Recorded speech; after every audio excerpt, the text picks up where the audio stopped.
Good day, folks. This is Greg Judy at Green Pastures Farm. We're on a paddock today that we moved the animals into this morning.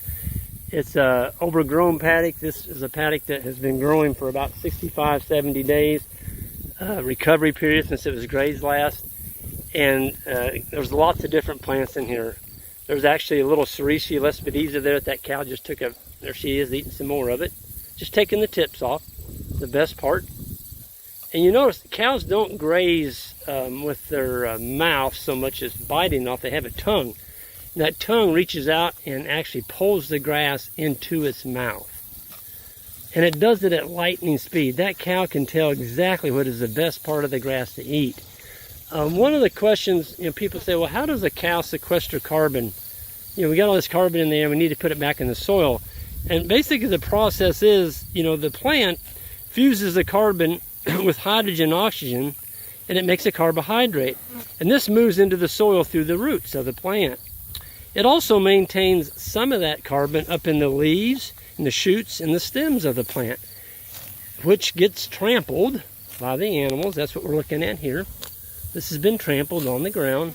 And so we're actually adding carbon into the soil where it belongs. It doesn't belong in the air. And the other beautiful thing about this with the ruminant animal is the trampling of the hooves. It mixes the manure with the soil, okay? That's giving it a nice fertilization, and it's also depositing organic matter at the same time. This action opens up the soil, it seeds it, and it allows the plant roots to go deeper. Folks, we need deep roots on our plants, okay? That's just like having a great big carbon sink down there, okay? Getting it down in the soil where it belongs, not up in the air. That is a carbon sequestering machine right there. And we're talking about removing animals from the land? Are you kidding me? That's not the way to solve global warming. We've got to have animals back on the land. And I've heard, a lot of people that are a lot smarter than I say, we don't have time to argue about what we're going to do with all these animals.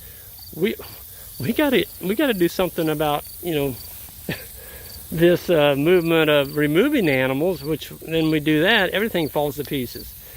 This land I'm standing on, there's nothing you can do on this. You sure don't want to grow soybeans on it. It's rolling hills. I've seen land like this in soybeans and all the topsoils down in the ditch or running across the highway after a big rain. We don't lose any soil in here because we keep it covered. The animals, that's our harvester, okay? That's our harvester.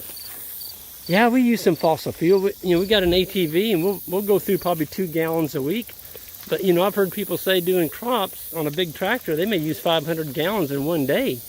Disking like a, 300 horse tractor. 500 gallons a day? Are you kidding me?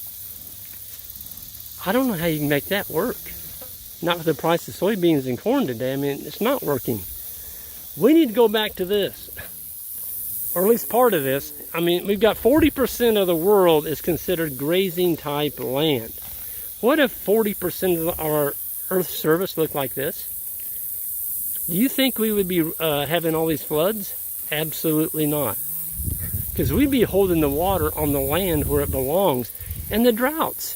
Folks, for every 1% increase in organic matter that you can build with these ruminant animals as a matter of them trampling and building more organic matter, for every 1%, that's 25,000 gallons of water per acre per year. We went from about 0 up to 5% on some of our farms. That's 125,000 gallons of water that we're holding on our landscape that we weren't holding before.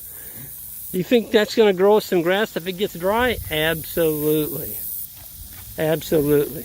So the cows are reaching out their tongue.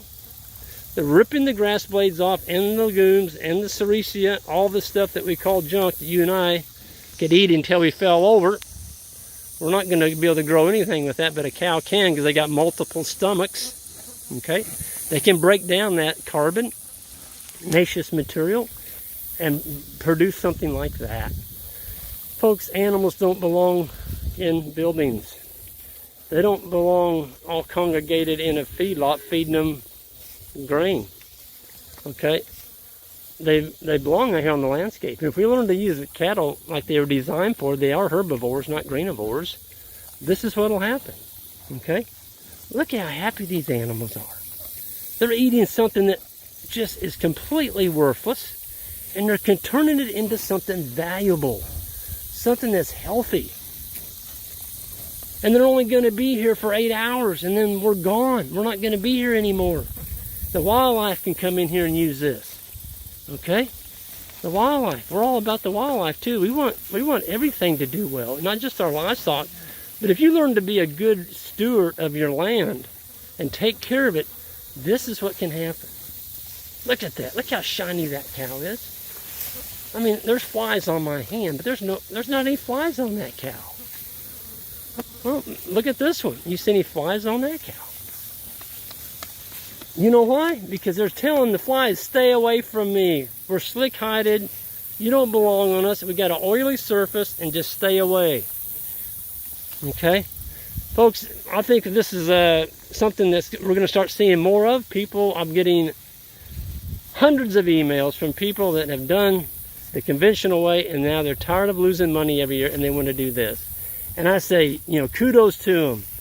I had 2 guys come to grading school this year that were in their 80s.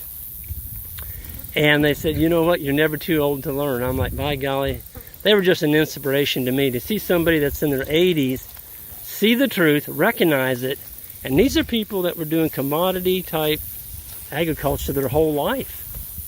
And some of them were even farmers, and they said, I look out across my crop field and I don't see any life out there in the bare soul. It makes me almost want to cry. Look at this. Folks, there's life all around us here. We get to enjoy this every day. And we get to feed this to our neighbors and our friends, and our environment is being healed at the same time. I really think this is going to be something that people need to take a look at, and it's going to all be pulled by the consumers when they find out how healthy they can eat. And look at the healthcare in America today. It's going up like crazy. I mean, we didn't used to have all this sickness. What's it being caused by? Well, the closer you eat to what your animals live in, the environment, get out of all this stuff that we're putting in them and just put them back on forage, sunlight, mineral, and grass, good water, this is what happens. Folks, this is Greg, Judy, and everyone have a great day, and we'll see you down the road.